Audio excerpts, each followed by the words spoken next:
Assalamualaikum warahmatullahi wabarakatuh. Oke, sahabat Joyo Santri Adventure. Pada kesempatan ini kita akan menyimak ini pemaparan dari Kiai Haji Imaduddin. Jadi beliau ini yang meneliti tentang nasab Ba'lawi di Indonesia ini, yang kemudian menyatakan bahwa nasab-nasab Habib di Indonesia ini tidak sah ya, atau tidak sah ya palsu. Nah, kemudian ini ada edaran menanggapi edaran dari surat dari Pondok Pesantren Al Anwar itu, asuhan Gus Najih, itu adiknya Kiai Maimun Zubair ya. Oke, kita simak seperti apa. Assalamualaikum warahmatullahi wabarakatuh. Alhamdulillah, salatan wassalaman ala rasulillah, amma ba'du. Gus Aziz Jazuli, pembicara yang luar biasa, banyak meneliti daripada kerancuan-kerancuan dari nasab Ba'lawi. Saya juga dapat banyak faidah-faidah dengan adanya para kiai-kiai muda dari Nahdlatul Ulama seperti Gus Aziz Jazuli dan yang lain-lainnya yang ikut serta di dalam bagaimana meneliti daripada nasab-nasab Ba'lawi ini, yang akhirnya saya sekarang tidak sendirian. Banyak sekali para ulama-ulama, wabil khusus ulama-ulama muda seperti Gus Aziz Jazuli ini, Tengku Said Qori dan yang lainnya yang ikut bagaimana mengupas daripada kerancuan nasab Ba'lawi ini. Dalam kesempatan yang singkat ini saya hanya akan merespon dari surat edaran yang disampaikan oleh sebuah pondok pesantren di daerah Jawa Tengah, yaitu Pondok Pesantren Al Anwar, yang membuat edaran tentang takzim nasab Ba'lawi. Jadi membuat sebuah edaran untuk santri dan alumni, namun edaran ini dipost di media sosial.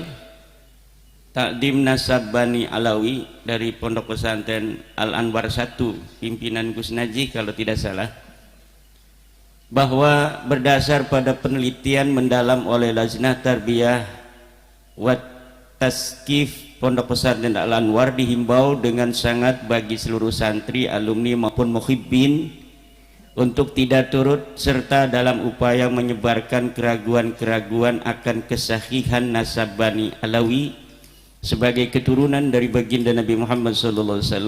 Hal tersebut setidaknya pada 6 alasan utama.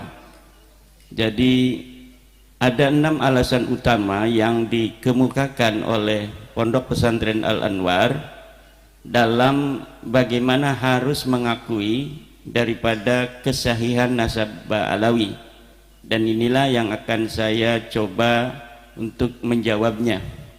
Yang pertama, alasan beliau, alasan daripada edaran dari Pondok Pesantren Al Anwar ini, bahwa tidak ada ulama yang mensyaratkan kitab sezaman.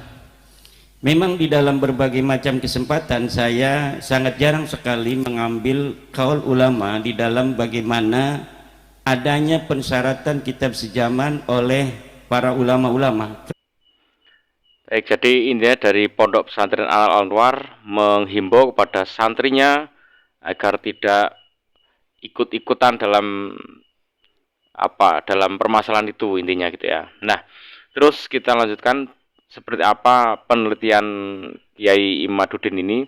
Jadi untuk menyimpulkan bahwa nasab itu terputus itu dari kitab-kitab yang ada itu diambil sebagai referensi dan dicari nama itu ada apa enggak, ternyata enggak ada gitu ya. Nah, kita simak selanjutnya.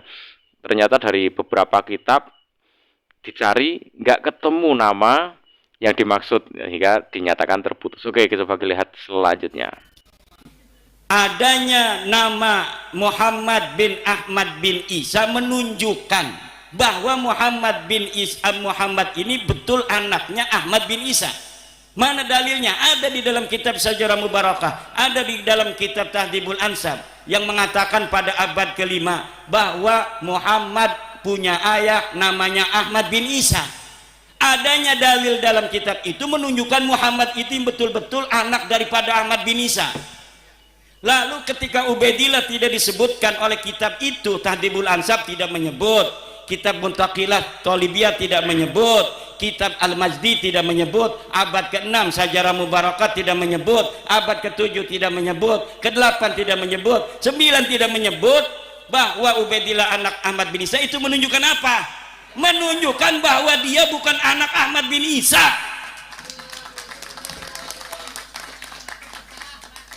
Kenapa tidak ditulis? Ya karena bukan anaknya. Karena tidak ada orangnya aja, tidak ada, gimana ditulis? Ada. Oke, seperti itu penelitiannya, walaupun ya kita nggak tahu kitabnya yang mana seperti apa, tapi prosedurnya seperti itu.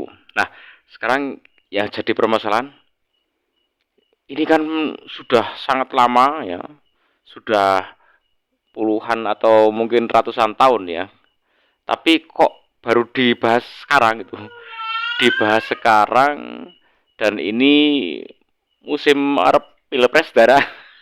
Jadi 2023, 2024 itu nanti Pilpres.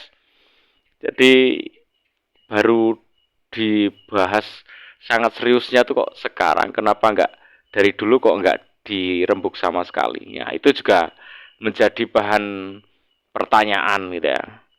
Apakah ini benar-benar memang pokok bahasan yang penting dibahas di sana di Nahdliyin, atau politis? Ya nggak tahu. Kalau politis ya agak repot kalau urusannya politis.